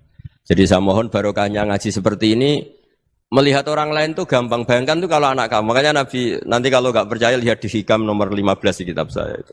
Di situ dijelaskan oleh Hikam, jangan-jangan semangat Anda pada orang yang maksiat, pada orang yang keliru supaya dihukum itu karena kebetulan itu udah anak Anda, itu udah keluarga Anda. Coba kalau itu keluarga. Makanya kalau saya guyonan di Jogja itu ada pembantu mecahkan piring terus dimarahi majikannya. Saya mesti guyon gitu. Pasti itu pembantunya tidak cantik. Kok bisa, Gus? Andai kan cantik dan kamu senang mecahno piring satu, piring 1000 ora iso ngamuk kowe. Ternyata ngamuknya itu karena mecahkan piring apa karena plus tidak cantik? Coba jawab para lelaki ini. Kamu marah sama orang maksiat tuh karena maksiat karena plus itu udah anak Anda. Bayangkan kalau itu anak Anda.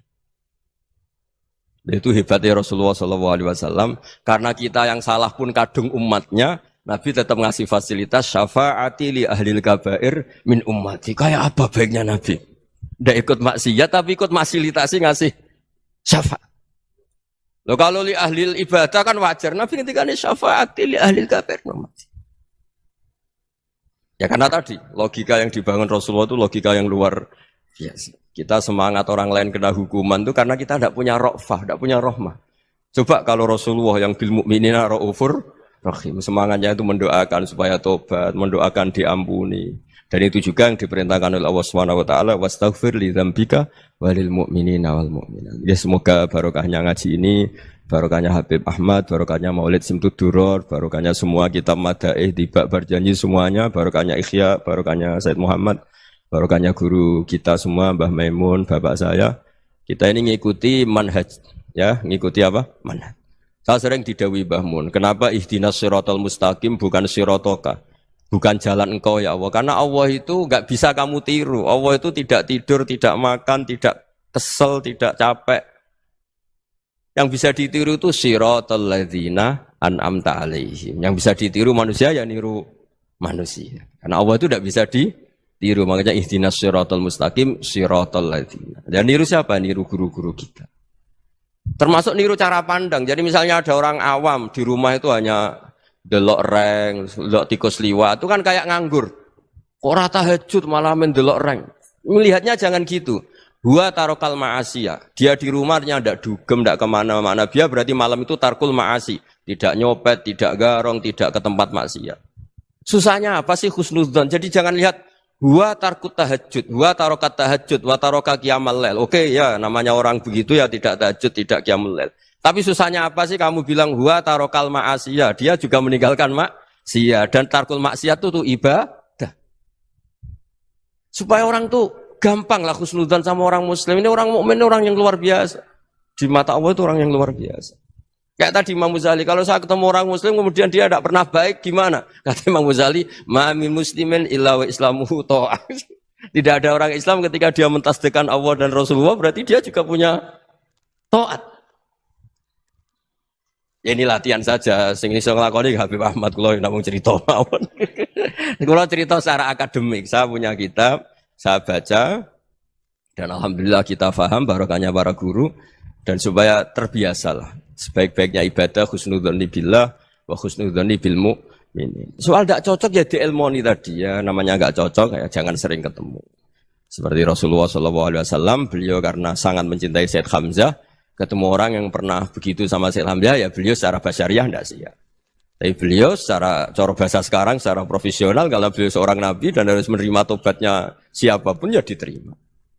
Saya meskipun dengan A, B gak cocok karena dia begini-begini sama saya, tapi saya ingat dia sholat, dia baca sholawat, dia mencintai Rasulullah. Ya kita hormat.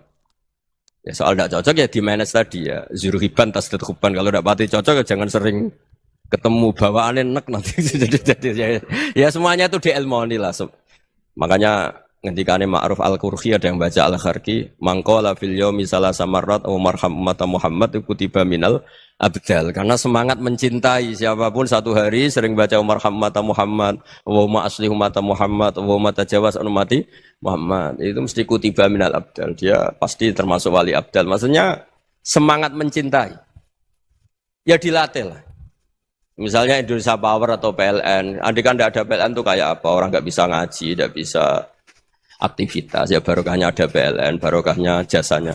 Kita sadar, tidak semua kebaikan kita ini memenuhi keinginan orang banyak. Orang banyak ingin listrik, ingin saluran apa, dan itu kadang yang mewujudkan orang lain atau kelompok lain. Ya karena itu manfaat ke orang lain ya kita doakan, karena khairun nas anfa'uhum linnas. Sehingga kita terbiasalah ngakui orang lain. Seperti semangatnya Rasulullah SAW, semuanya itu didoakan, semuanya diinginkan kebaikannya. Bahkan Nabi gak putus asa sampai di akhirat. Ketika Nabi lain sudah putus asa karena sudah akhirat, sampai dimintai syafaat semuanya bilang nafsi, nafsi. Karena merasa semuanya enggak punya nyali di depan Allah. Karena ini sudah akhirat, sudah finish. Tapi apa Rasulullah? Analah. Ya sudah, saya sanggup mensyafaati kalian. Terus kata Nabi, fa'atiyal arsya. Saya mendatangi aras, fa'akhiru lahu sajidan, saya sujud. Wa ahmaduhu bimahamida allamaniha rabbi. Kemudian saya tetap muji Allah dengan pujian yang terus menerus. Padahal sudah di akhirat, sudah finish. Nabi dimintai syafaat masih sanggup. Karena Nabi tahu, akhirat tidak bisa mendikte Allah. Tidak bisa Allah terus bilang, ya Allah ini akhirat, engkau sudah tidak boleh mensyafaat. Tidak bisa. Allah tidak bisa diganggu akhirat. Allah tidak boleh dibatalkan rahmannya oleh akhirat. Allah tetap rahman rahim abadal abad. Dan Nabi tahu itu. Makanya kata para ulama, fa Muhammadun ahmadu min ghairihi. Jadi Nabi Muhammad namanya dua, yang terkenal. Sebenarnya banyak yang terkenal dua, Muhammad sama Ahmad. Ketika Nabi punya nyali memuji Allah di akhirat atau sudah di akhirat, itu fa Muhammadun ahmadu min ghairihi. Ketika Nabi lain sudah tidak punya nyali muji Allah karena sudah akhirat, Nabi Muhammad tetap berani muji Allah di saat seperti itu. Makanya ahmadu di situ kata ulama itu af'al tafdil, fa Muhammadun ahmadu min ghairihi. Kanjeng Nabi lebih memuji Allah di saat yang Nabi lain sudah tidak punya nyali untuk memuji Allah di saat itu. Makanya kata Nabi fa akhiru lahu sajidan wa ahmadhu bimahamida allamaniha rabbi. Akhirnya setelah lama gitu terus Allah ngendikan ya Muhammad irfa' ra'sak wasal tu'tah wasfa' tusyaffa. Sudah Muhammad, angkat kepala kamu minta apa saya turutin, dan kalau kamu ingin mensyafaati umatmu saya beri hak apa? Syafaat. Nah, semoga semangat itu juga menjadikan kita munajat bahwa rahmat Allah tidak terbatas, harapan juga tidak terbatas. Mungkin yang sedang nakal ya kita katakan sedang. Jangan terus kamu pastikan, wah ini mesti su'ul khotimah, mesti tidak orang baik. Tidak, agama ini liman kana yarjuwaha wal yaumal akhir, selalu bagi yang punya harapan. Ya, mugi-mugi dapat barokah semua. Mantu dengan kata wassalamualaikum warahmatullahi wabarakatuh. Dalam konteks Indonesia, muhasabah itu sudah jadi perilaku ya.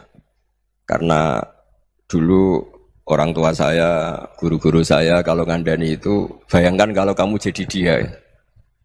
Jadi misalnya kita mentang-mentang atasan, otoriter sama bawahan. Bayangkan kalau kamu jadi yang bawahan itu kayak apa? Laukun tamakanah, kalau orang Arab bilang, bayangkan kalau kamu di posisi dia. Makanya guyonannya orang-orang Indonesia itu kan orang ngaramkan judi gitu, bareng dikasih tahu. Tapi yang menang anak jenengan, alhamdulillah. Ternyata ngaramkan itu karena ada anaknya. Kalau anaknya yang menang ya seneng. Meskipun itu guyonan, tapi saya punya padanan itu dalam kitab Hikam. Nabi Ibrahim itu Khalilur Rahman, tentu bencinya minta ampun sama yang namanya maksiat. Suatu saat beliau diterbangkan di alam malakut. Itu kalau di Hikam saya halaman 15 juga. Saya masih ingat betul. Mungkin kalau Anda beda halaman karena beda cetakan. Atau nggak punya kitabnya. Atau punya tapi tidak bisa baca. Nah itu jadi berbagai kemungkinan. Atau punya tidak bisa baca tapi dianggap jimat. Atau digo pencitraan. Banyak itu kaji-kaji tidak bisa baca kitab tapi di ruang tamunya kitabnya besar-besar. Pencitraan itu. Tapi ya bagus lah, nggak apa-apa untuk syiar. Setelah diterbangkan di alam malakut, diperlihatkan sama Allah. Ada orang pezina, ada orang syaribul khomri, ada orang mabuk, ada orang macam-macam. Allah tanya sama Nabi Ibrahim, bagaimana pendapat kamu Ibrahim tentang mereka yang maksiat? Kata Nabi Ibrahim, ya Allah habisi saja mereka. Mereka hidup di bumi engkau, makan rezeki engkau, kemudian mereka tidak taat sama engkau. Singkat cerita di fase itu, saya ulang lagi di fase itu, Allah nurutin. Sampai sekian peristiwa, mungkin 3 atau 4. Ya, setelah sekian tahun Nabi Ibrahim lupa peristiwa itu, kemudian beliau diminta menyembelih anaknya. Ini versi kitab Hikam. Memang versinya banyak tentang kenapa Nabi Ibrahim disuruh menyembelih anaknya. Ketika mau menyembelih anaknya, Nabi Ibrahim ragu. Huwa samratu fuadi. Anak saya ini buah hati saya, kenapa engkau suruh menyembelih? Terus kata Allah, apa kamu tidak ingat ketika kamu saya angkat di alam malakut, kemudian kamu usul bunuh-bunuh, saya tidak mempertimbangkan usul Anda, tapi kenapa sekarang saya merintahkan kamu mikir gitu. Terus, ya karena ini anak saya ya Allah. Terus kata Allah, rumang samu wong sumpukon mata ini gak gawean kau sing gawe kowe enak wae usul mata ini. Jadi sebenarnya saya yang bikin, kemudian Anda enak aja usul membunuh. Semenjak itu Nabi Ibrahim itu di eranya itu asfaqun nas, orang paling sayang sama manusia. Karena kadang kita keras itu ya kebetulan itu udah anak kita, udah keluarga kita. Cara orang Jawa itu kan gitu ya. Kalau ada perempuan terus macak yang macam-macam pakai sepeda motor cowok terus wah itu luput suwuk, semoga-moga gini. Tapi setelah dikasih tahu, niku ponakane jenengan, semoga-moga selamat. Jadi jangan-jangan kemarin ahli ma'asi itu kebetulan itu tidak keluarga kita. Kalau keluarga kita yang pernah salah pada kita, semangat kita mintakan maaf. Jangan-jangan kita didikte hukum sosial gitu. Jadi orang yang salah, kebetulan itu orang yang menservis kita. Atau keluarga kita, atau orang dekat kita. Jangan-jangan semangat kita mintakan ampun. Tapi kalau sama orang lain, kebetulan musuh kita semangatnya minta itu kena adab. Nah ini yang nggak boleh dalam Islam. Islam mengajarkan niru Rasulullah SAW, Nabi itu rahmatal lil alamin. Bahkan kemarin saya ngaji virtual sama beberapa habaib, ada Habib Ali Al-Jufri dari Mesir, ya. Ada Habib Alwi dari Kuitang, ada Habib Nabil Al-Musawa. Dari sekian habaib itu saya masih ingat diantaranya yang didawuhkan rahmatan lil alamin itu ketika Nabi adahu kaumuh, disakiti oleh kaumnya, dan itu mereka masih kafir semua. Itu mereka dapat doanya Nabi Allah mahdi qaumi fa innahum la ya'lamun. Kayak apa baiknya Nabi, orang yang menyakiti, yang melukai, tapi Nabi masih berdoa mahdi qaumi fa innahum la ya'lamun. Sayyidina Umar dapat doanya Nabi itu ya khina kana kafiran, ketika masih kafir didoakan. Allahumma aizzal Islam bi Umar. Itu ketika masih kafir. Itu pelajaran bagi kita bahwa yang sedang tidak cocok pun itu berdapat doa kita.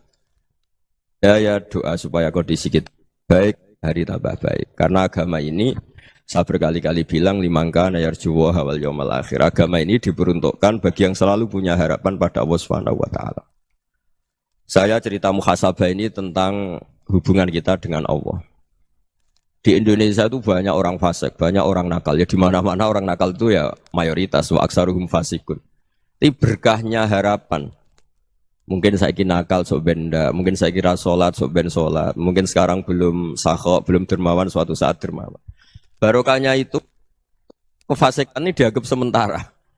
Sedang fasik, sedang tidak benar. Karena kiai-kiai kita, para guru-guru kita, para habaib utamanya itu mesti bilang semoga husnul khotimah. Nah barokahnya doa itu semoga husnul khotimah itu menjadikan satu pola sosial. Yang sedang fasik ini masih diharapkan jadi lebih baik, jadi lebih.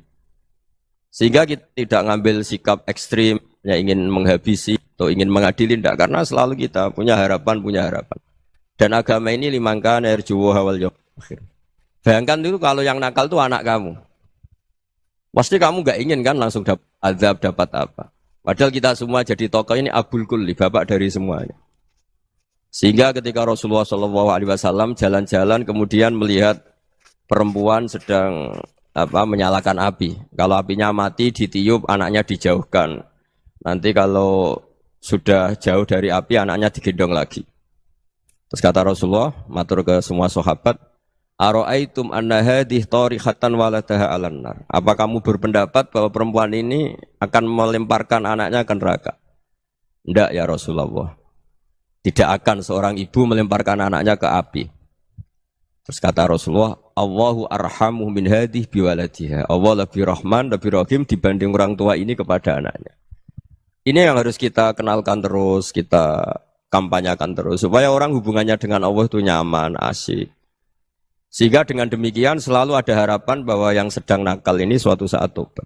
Kita tidak boleh menghukumi pasti begini, pasti gini. Itu tidak wilayah kita. Itu juga yang dicontohkan Rasulullah SAW.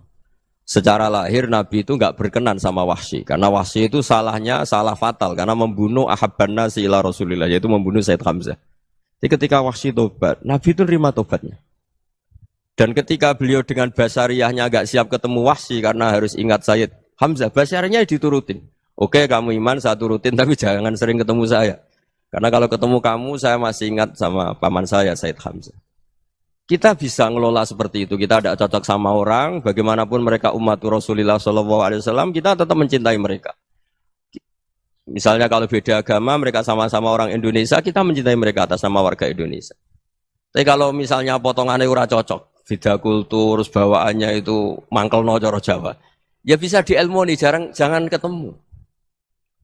Wong sudah tidak cocok, ingin ketemu nyari solusi. Roh ini tok seneng ketukan ya repot itu. Ya sudah kalau nggak pati cocok ya jangan sering ketemu. Dan itu kita bisa memanage seperti itu tuh bisa. Saya berkali-kali cerita tentang Imam Syafi'i. Kalau dikasih tahu ya Imam Aba Abdillah, panggilannya Imam Syafi'i, tetangga anda ini ternyata banyak yang nggak senang anda. Jawabnya beliau senang. Ya bagus kalau nggak senang saya, ndak utang saya katanya. Jadi gara-gara sampean seneng aku ngatur aku ini kan. Dan mungkin sampean rasa seneng kan ya enak. Jadi hidup itu dianggap happy. Kalau seneng ya teman silaturahim, kalau nggak seneng ya nggak bakal utang gitu. Baru kaya seneng itu nggak ganggu. Gitu. Jadi dulu itu orang bisa ngelola seneng nggak seneng itu bisa. Karena ada kearifan hubungan dengan Allah Subhanahu wa Ta'ala. Hidupnya selesai karena masyghul bi dzikrillah. Mereka sibuk dengan Allah. Makanya kata ulama-ulama tasawuf, kamu jangan melihat manusia perilakunya, tapi kamu juga harus ingat yang gerakkan semua itu Allah Subhanahu wa Ta'ala. Dengan demikian kita farah, kita senang. Makanya Nabi kalau ngutus Anas bin Malik kemudian enggak kesampaian yang diinginkan karena Anas main, ketika garwa-garwani Nabi agak tersinggung, Nabi andaikan Allah menghendaki yang saya inginkan kesampaian, pasti itu kesampaian. Jadi dianggap kegagalan Anas enggak manggil yang dituju Nabi itu ya kersane Allah, ya enteng saja. Sayyidina Ali lebih parah lagi yang dialamin. Itu dalam-dalam beliau kalau dipanggil itu enggak cepat-cepat ke sana. Ketika ditanya, kenapa kamu tak panggil enggak cepat ke saya?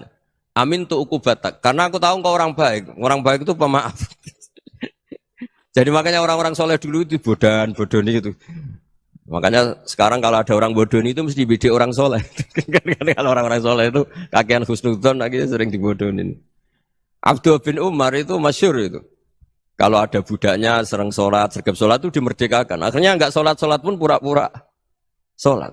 Akhirnya juga dimerdekakan.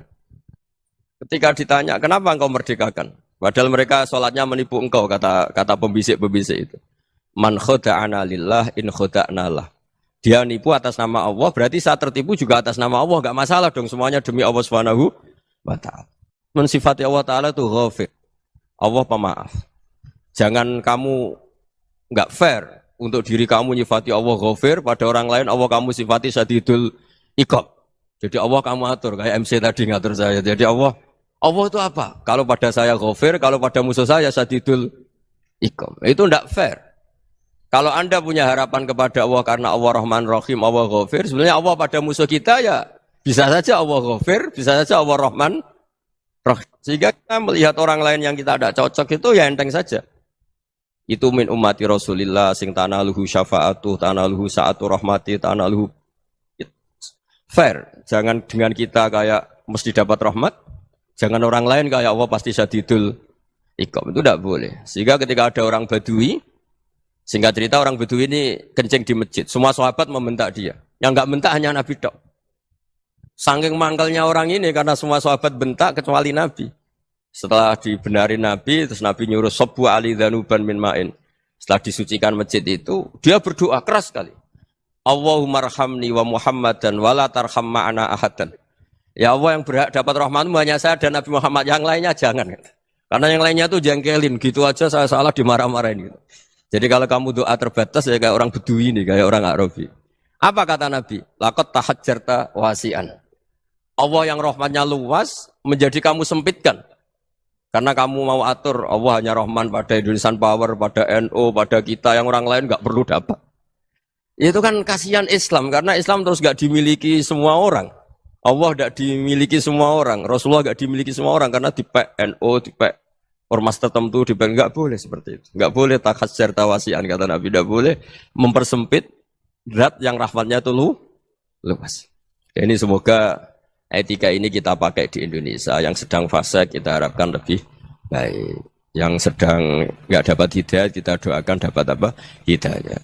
Masyhur kan, makanya tadi saya mohon sama Habib Ali supaya Habib Ahmad supaya tetap mahalul qiyam, tabaruk sama Habib Ali. Di antara doa-doa di Simtud Duror masyhur itu antuqa bilal mudhniba minnah bil ghufran wal musi'ah bil ihsan. Jadi harapannya para habaib, para orang-orang baik dulu ya semoga yang dosa itu dimaafkan, yang sedang salah dibuka, bikin lebih baik. Nabi itu tugasnya juga gitu. Wastaghfir li dzambika walil mu'minina wal mu'minat. Nabi itu tugasnya juga memintakan ampun yang sedang salah. Nah ini cobalah jadi etika kita, muhasabah kita. Jadi muhasabah itu cara berpikir kita set, kita pikir ulang. Ternyata semangatnya seorang Nabi itu wastaghfir li dzambika walil mu'minun. Semangatnya itu memintakan ampun. Orang ahli tafsir tahu semua kalau Nabi itu tidak mungkin dosa. Jadi itu khitabun Nabi wa urida bihi ummatu, itu khitab Nabi, tapi yang dimaksud itu umatnya karena Nabi tidak akan mengalami dzambun, tidak akan mengalami dosa. Sekarang enggak, kadang-kadang kita ini kalau orang lain salah itu semangat. Kalau di perusahaan ada teman salah, apalagi miran salah itu seneng. Barokahnya salah bisa ganti kan gitu. Jadi kalau mungkin di dunia tokoh juga gitu, barokahnya ada tokoh salah, kita yang jadi populer sendiri, tidak boleh seperti itu. Kita harus salimus sodri di jami'il muslimin. Jadi ini harus dilatih. Saya tadi matur sama Habib Ahmad, latihan kita jadi hidup. Nabi itu kalau resep jadi wali itu kata Nabi gampang. Kata Nabi, kalau kamu ingin disenangin Allah, ya sudah. Kalau kamu asbahta, amseta, gini-gini, perasaan kamu kata Nabi, jangan punya perasaan ghil sama orang muslimin.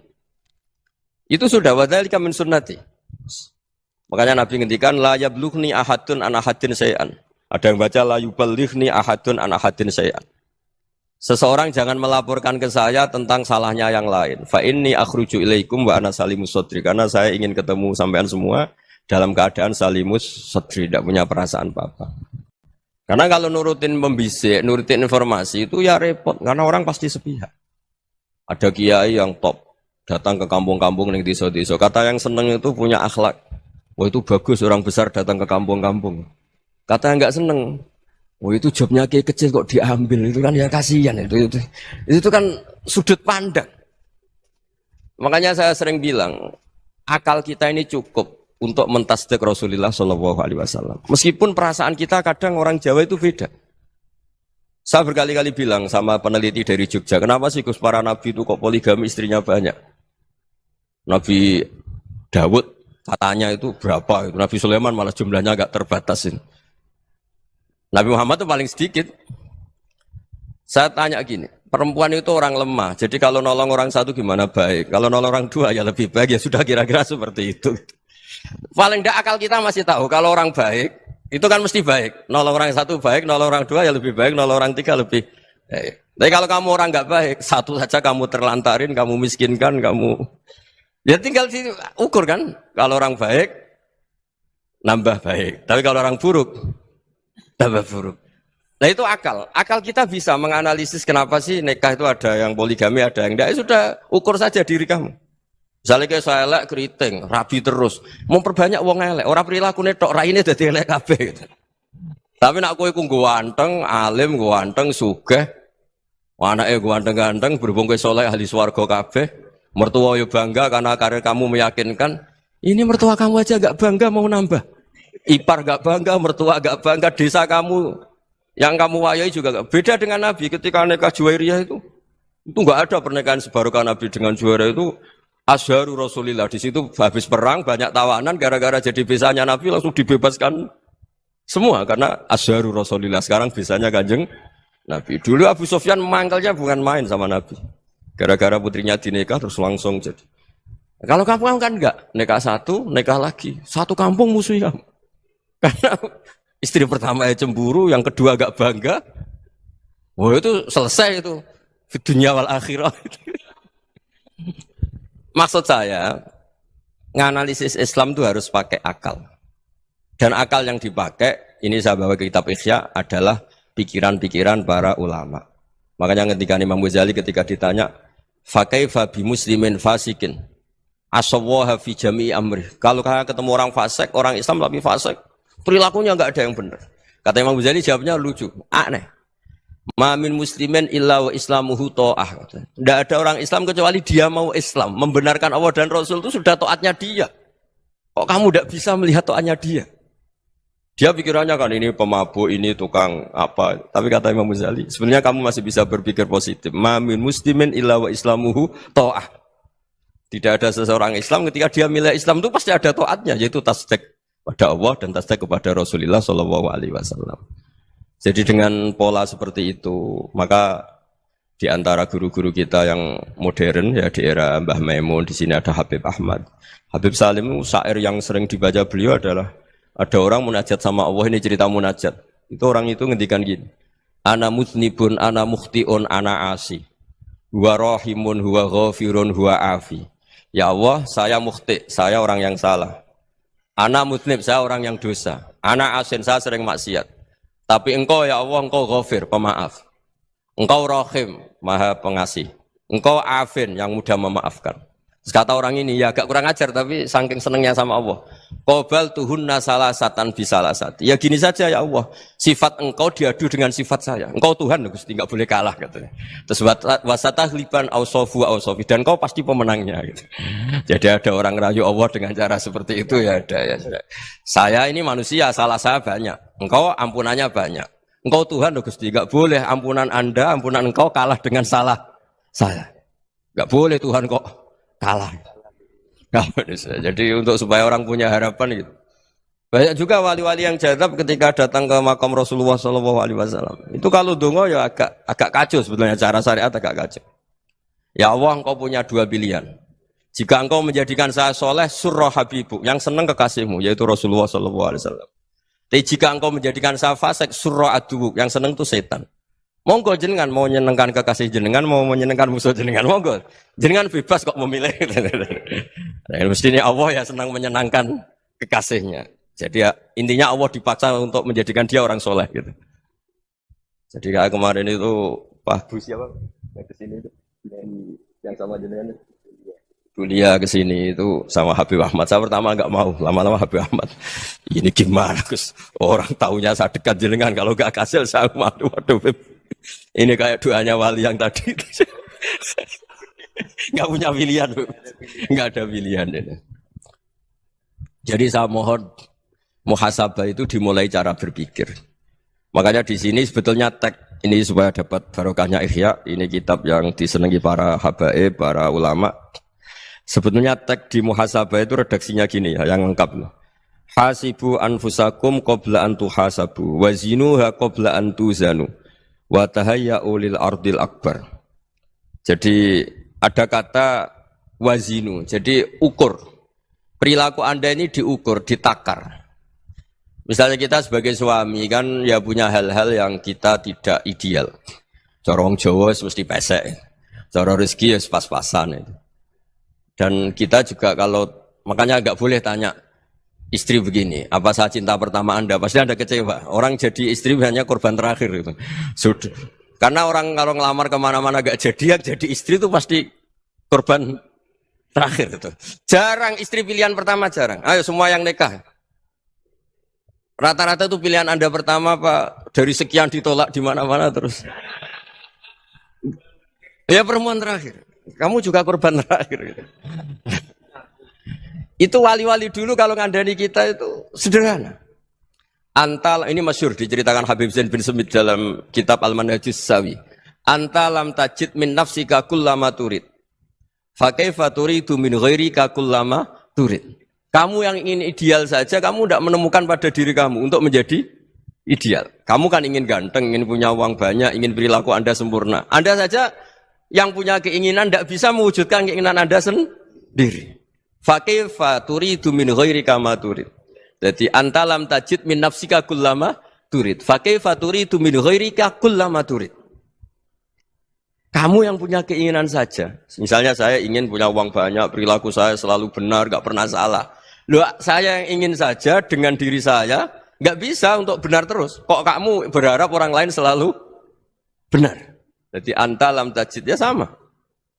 Kalau kamu menuntut istri kamu itu ramah, neriman, apa kamu neriman sama wajah istri Anda gitu? Engko ya pola neng dindi jajaki sana jajaki sini kamu sendiri ndak kona apa. Jadi itu nasihat yang luar biasa. Anta lam tajid min nafsika kullama turid, fa kaifa turidu min ghairika kullama turid. Kamu mau menghormati semua orang, ndak mau kan? Kemudian Anda berharap semua orang menghormati kamu. Kamu ndak ingin kan orang lain semua menghujat kamu. Sementara kamu enak aja menghujat orang. Makanya Rasulullah SAW itu luar biasa ketika bikin kaidah sosial apa la yu'minu ahadukum hatta yuhibba li akhihi ma yuhibbu li nafsi. Jadi kalau ukuran iman itu sederhana. Kalau sesuatu itu baik, nyaman bagi Anda ya bayangkan itu pada teman Anda. Misalnya Anda bangun tidur sudah acak-acakan, enggak punya uang, utang jatuh tempo, kan enggak ingin ketemu orang. Ya kamu jangan bertamu ke jenis ini karena dengan kamu yang alami juga enggak siap ketemu orang. Makanya ada Habib Alim itu dilapuri sama seseorang. Beb, dulu teman saya itu ketika saya kaya itu sering main ke saya. Setelah saya miskin, mereka tidak main ke saya. Kata Habib itu bagus, sunnaul begitu itu bagus. Coba kalau kamu dulu kaya, teman kamu main kan kamu gaya. Di rumah ada makanan, bisa hormat tamu. Setelah kamu miskin jadi buruh manol di pasar atau buruh bikin boto, teman kamu datang, malu enggak kamu? Mendingan enggak datang gitu. Akhirnya baru, oh ya alhamdulillah kalau gitu. Loh ya kan dulu teman kita datang, kita ada Alphard, istri cantik, rumah bagus. Lah kita miskin, buruhnya orang pas dibentak-bentak, teman kamu udah datang. Milih datang apa enggak kalau setelah kamu jatuh? Enggak kan? Jadi barokahnya ilmu itu terus. Ya, tapi kadang-kadang orang loh, wah setelah saya miskin teman-teman enggak kasih ke sini. Ya kalau kamu sudah jatuh, teman-teman kamu situ jadi tontonan. Ya mulai sekarang cara berpikir itu dirubah. Dulu yang namanya kiai itu kalau diundang orang itu ya agak-agak senang. Semenjak saya itu agak rubah. Mengundang kiai, ngatur kiai itu tak haram-haramkan ya ada lumayan lah sekarang itu sudah mulai agak beretika. Dulu itu ngundang tuh tanggalnya ditentukan, jamnya ditentukan. Enggak mikir apa kiai saat itu nganggur, enggak. Punya wadifah, enggak. Dia milih tanggal yang dia nganggur, enggak mikir masa itu kiainya nganggur apa. Enggak.